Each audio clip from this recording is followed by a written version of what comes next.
Hello, I'm Bryan Hubbard, And I'm Lynne McTaggart. and we are What Doctors Don't Tell You and Get Well, the new brand name of the title in the UK.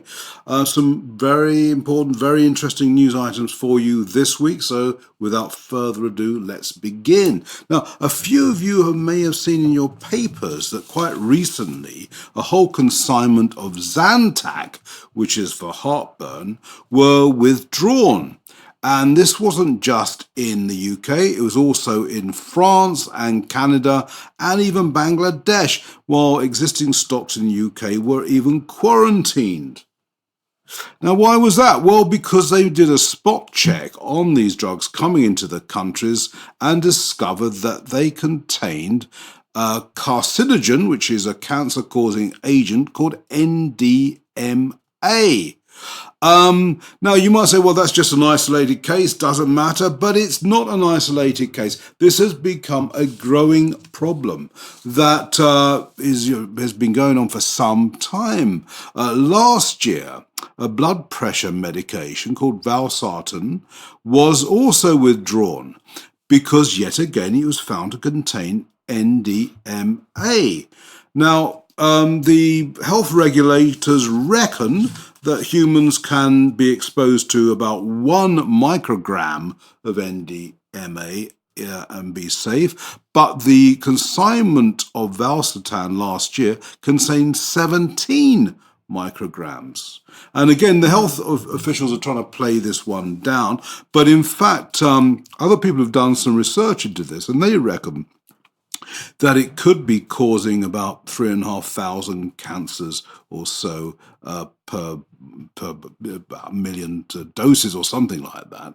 No one quite knows what is going on. That was the estimate. And because the thing is, these drugs are being prescribed in their millions. 15 million prescriptions for Zantac and 49 million for losartan, which is the marketing name for valsartan, in just 1 year and just in the US. So we have no idea what's really going on here. But I'll tell you why it's happening. It's all to do with the way the drugs industry works, and it's to do with drugs known as generics. Now, generic drugs are drugs that anyone can manufacture because it means they're outside of the patent and anyone can do it. And all these drugs are generics. In fact, they reckon about 90% of all drugs that are prescribed are generics. Now, there's less profit in generic drugs. So what do manufacturers do? They ship the manufacturing out to developing countries or other countries such as China and India, and no one's checking where they're getting the products from that make up the drugs, or indeed the actual plants themselves for safety and levels and all the rest of it. And in fact, they reckon in America, the FDA, which is the health regulator there, is checking just 1% of these drugs coming into the US. So no one really has a clue how prevalent the problem is. It seems to be pretty prevalent, nor do they know how dangerous these drugs are and what are they doing to people. No one has any idea about that either. But when you're looking at 1 microgram a day exposure, and this one pill had 17 micrograms, and you take 1 pill every day for 30 days, your exposure is very, very high. And NDMA is a carcinogen, which actually is in cigarette smoke, and it's also in barbecued meat. But to give you an idea, for 17 micrograms, you'd have to eat 48 pounds, that's 21 kilogram, of bacon in one sitting.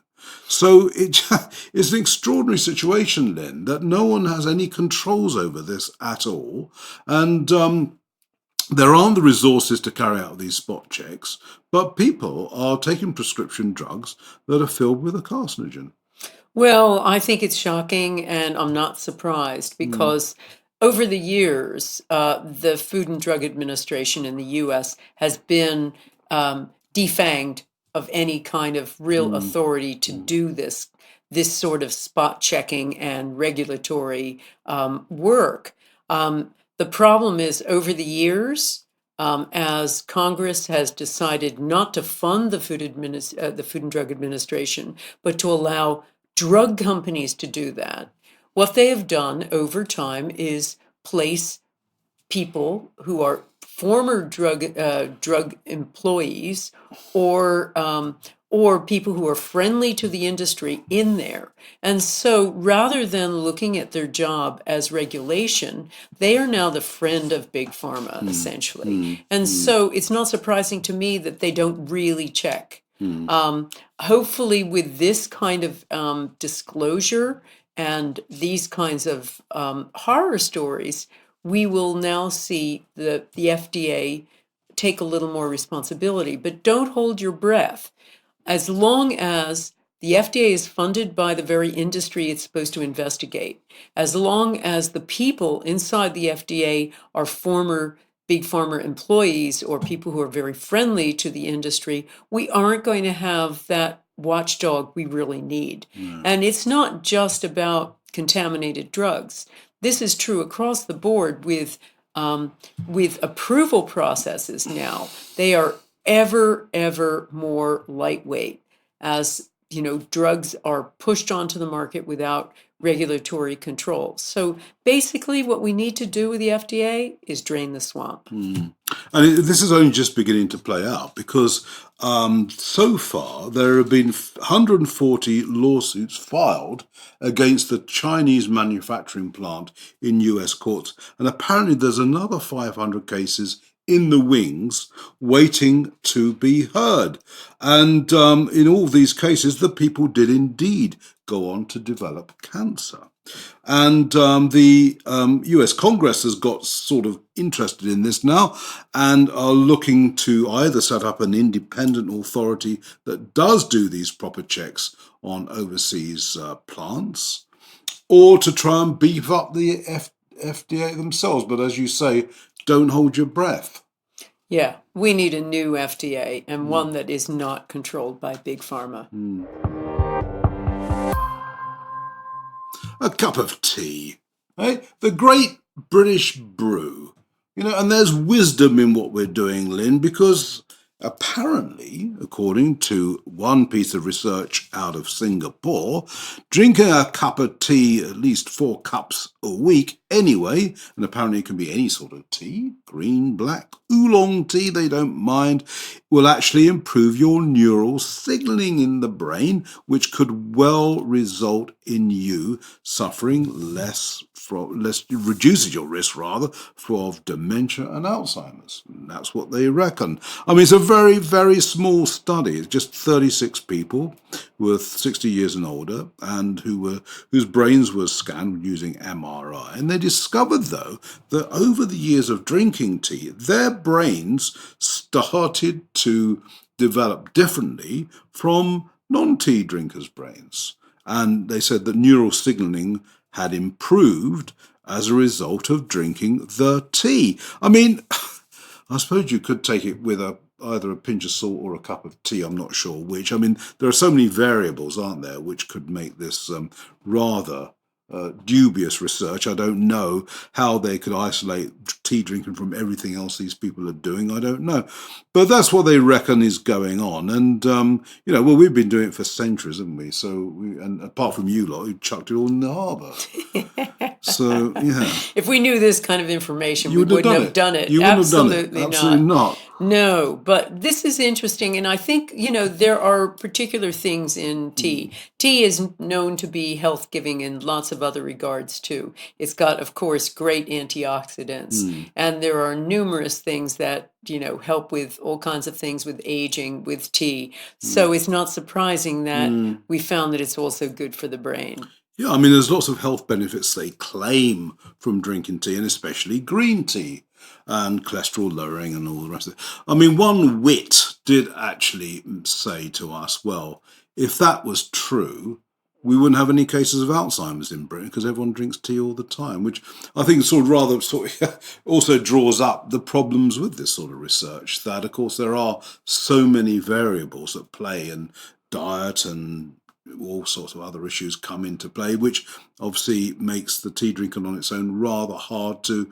prove as being the the preventative that this research claims it to be. Yeah, I mean, you'd really have to say, well, these are people on a really good diet who are not having too much sugar, who are not, who are eating, really healthily, a very, very high degree of plants in their food, et cetera, to really compare, and people who have good gut health too. And that's the only way you'd really be able to compare in some sort of decent way. Exactly. I mean, it's not the first piece of research that's come up with this conclusion. Earlier research found something similar and actually even thought that tea drinking would halve the chances of cognitive decline over the years. So, I don't know. I'm just going to carry on drinking tea anyway. Oh, well, let's drink to it, Bryan. Okay, thank you. The eagle-eared listeners amongst you would have noticed that we spoke about tea drinking and how it could reduce the risk of Alzheimer's dementia. There's something else you can do. You see the seamless and orchestrated way this vlog is put together. It's quite extraordinary, really. And the new piece of research is that the dietary supplement choline can have a similar effect and reduce the risk of Alzheimer's, which is great news, but not so good news for vegetarians and vegans because they are the nutrients actually found mainly in chicken liver, eggs, grass-fed steak, and milk, which of course for vegans they can't consume, but they can take the supplements. If you are a vegetarian, you could also eat your Brussels sprouts and wheat germ and get your choline that way. It's early research, Lynne, and thus far carried out amongst the poor old laboratory mice rather than people. But they think that it helps the brain to function more healthily. And which in turn stops the build-up of these plaques, which are, of course, so characteristic of Alzheimer's itself. So the one problem with it, when I looked at the research, is that, to be honest with you, people who just take the daily supplements of choline may not be getting enough. Because the Arizona researchers who carried out this work reckon that, in fact, you need to take 4 times the level of the RDA, or recommended daily intake, to have this protective effect. Well, you talk about 550 micrograms, mgs of choline, but they're reckoning you need to take over 2,000 mgs to have any effect. But there you are. I mean, it seems quite interesting, and maybe a dietary supplement that could be added to the daily regimen with no great harm. Absolutely. And I mean, this underscores that Alzheimer's isn't just a characteristic of old age. It's not just something that happens to all of us. It's something that happens because of some sort of environmental insult, that we are getting too much of something, like aluminum, or not enough of something, like certain foods. And foods and certain supplements can really help prevent cognitive decline and Alzheimer's. So it's, no matter what age you are, and the younger the better, it's really important to clean up your diet and to make sure that you've got enough of the right nutrients, because this is going to be really important as you age. Well, the advisory has it that we should take an aspirin a day to prevent a heart attack. But yet again, it's probably questionable advice. Some new research has just come out of Canada, which reckon that it really doesn't have any decent effect at all and doesn't prevent any heart problems. And not only that, but it's the risk of it causing stomach bleeding, serious stomach bleeding, which can result even in death, is far greater than any benefit. So therefore, the risks outweigh the benefits of taking aspirin a day. They did a research, quite a big research, amongst Albertans, the state of Alberta in Canada. And they found that most were very dutifully following the health advice of taking their aspirin every day. In fact, 40% of Albertans over the age of 50 were doing so, even though they didn't have any heart problems, and nonetheless they were doing that. But they found that it really wasn't making any difference at all to these people, whether they took aspirin or not. And people in either group, whether they were aspirin group or the non-aspirin group, had similar levels of heart disease and heart attacks. And of course, as we say, those who were taking the aspirin were suffering the stomach bleeding. And I think aspirin has all sorts of other problems associated with it as well, including more likely to create strokes and goodness knows what else besides. And the researchers say, look, you shouldn't have to take aspirin. Far, far better, they say, to stop smoking if you are a smoker and eat a Mediterranean diet, and exercise is by far the best thing to do. I mean, it has an echo as well. Another piece of research I was looking at last week about statins, with the cholesterol-lowering drugs. Again, people were told, well, you should take a statin a day. And research coming out of Ireland says, no, you really shouldn't. It has no protective effect at all. It's only for people who have an existing heart problem who should consider either statin or aspirin. But if you don't, these are drugs that do have nasty side effects. And really, again, the benefits are outweighed by the risks. Absolutely. And, there's probably no area that has so much inaccurate information about what to do as the heart. And that really has to do with drugs, as well as lifestyle. Is kind of shocking. We're still hearing recommendations to eat a low-fat diet. Nobody is looking at sugar, which is the real source of it, processed foods, the real source of heart disease. But when you go through the whole coterie of drugs for heart, you find statins, as you say, still pushed on patients, even though studies demonstrate that it doesn't do what it says. It has a lot of side effects like muscle weakness and worse. And also, the whole premise on which people have taken statins is the idea that, certain foods cause cholesterol, and cholesterol is the thing that brings on heart attacks, is wrong. It's never been proven. So you've got that. You've got blood pressure drugs and the level of high blood pressure that kicks them off that changes all the time. It's like a skirt length. It goes up and down depending on the weather and the fashion. So you've got that plus a coterie of side effects, even with the so-called safe blood pressure drugs like diuretics. They can cause they can wreak havoc with men. They cause serious potency problems. And then you've got all of those other drugs that are given in combination, because oftentimes heart patients are told, essentially, if one drug's good, two drugs are better. So they'll give a calcium channel blocker and a beta blocker together, thinking that this is going to work synergistically, and it doesn't. It actually can work antagonistically. And all of those kinds of things, and including the idea that diet really isn't going to make a difference, that at least a low sugar diet isn't going to make a difference, which is completely wrong. There are so many dietary studies demonstrating that heart disease can be completely reversed and the heart normalized through diet. So, our rule of thumb is, unless you absolutely have to, really avoid those kinds of just-in-case drugs, because you're letting yourself open for side effects without necessarily any benefit. And one last fact to finish off with that, Lynne. In 1987, heart disease was the number one killer in the West, right? And at that time, they had pretty relaxed criteria for who should take a statin.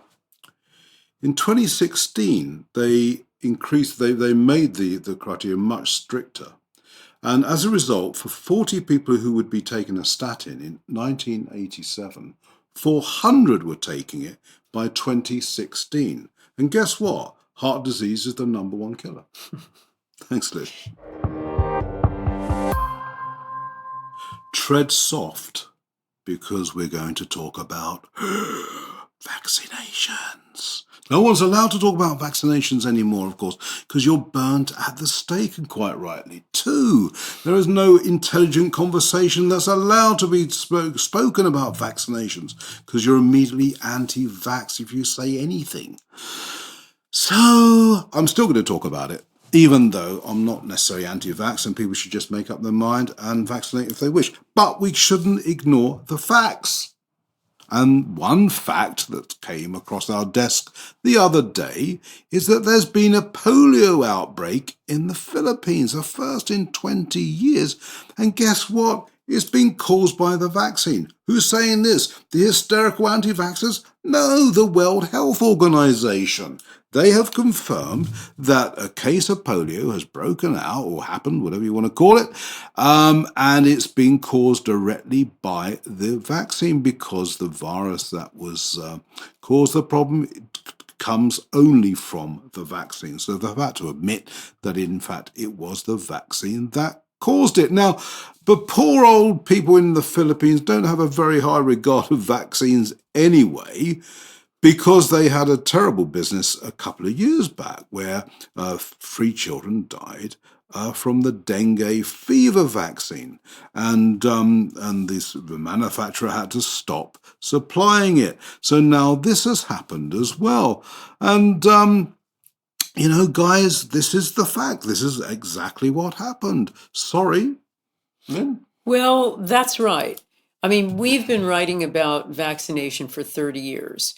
We've never told anybody not to vaccinate. But what we have done is ruthlessly investigated each and every vaccine. And here's the bottom line. Although the press don't want to talk about this anymore, they just want to say vaccines good, people who question vaccines bad. And that's pretty much all of the press now. The bottom line is some vaccines are more effective than others. Some vaccines are more needed than others, and some vaccines are safer than others. And virtually with polio, virtually any case of polio you hear about now is actually caused by the vaccine. And what the problem is the vaccine can replicate in the gut. I mean, they use live vaccines and killed vaccines as well with polio. But with certain vaccines, the live ones, they can cause the very illness that they, are purportedly preventing. And that's been established. It's established even with the measles vaccine, another live vaccine that is that has been demonstrated to be causing about a third of the so-called cases of vaccine failure in the U.S. 1/3 were caused by, I believe it was the U.S., were caused by the vaccine itself as a side effect to the vaccine. So what we're really saying is that there is no vaccine out there that's perfectly safe. They all have a huge list of potential side effects, but some have more than others. And as I say, some work better than others. And we will always stand up for telling you the truth and not simply taking a position. And that truth may fall where it may, but it's really important for you to hear the facts and to make up your own mind based on them. So autism, another major issue in the world with epidemic proportions. About 1 in 50 kids, I think, are now being reported to have autism, and it may not be from the MMR vaccine, but something's going on. And I know you've done some research into this, Lynne, for our next issue, but there's another piece of research just come out which reckons it's a disease of inflammation. Children with autism have very high levels of inflammatory proteins in their brain, in the amygdala, which is the portion of the brain associated with fear, and the prefrontal cortex. It's interestingly, one of the proteins called IL-18 has already been linked to other inflammatory conditions such as psoriasis. But the researchers at Tufts who made the discovery reckon it also plays a part in autism. I mean, they haven't got very far with this, Lynn, at the moment. But if this is proved to be right in further research, it would suggest that autism it could be an immune dysfunction. I don't know, Lynn, what does that tie in with what you've been discovering lately? Well, we have a big cover story for December. This is a spoiler alert, which is reversing autism. How one woman reversed her child's autism and is reversing many other children as well.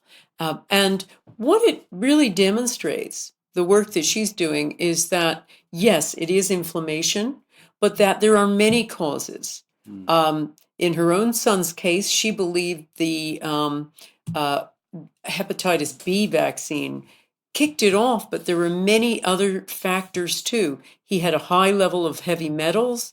He had loads of other things that were causing it. And the same with many other children too. There are gut issues that happen, sometimes caused by one thing or another. But I think until we take a multi-pronged approach and start looking at all the things in our environment, and there's loads of them that can cause this kind of inflammation, including drugs given to the mother during pregnancy.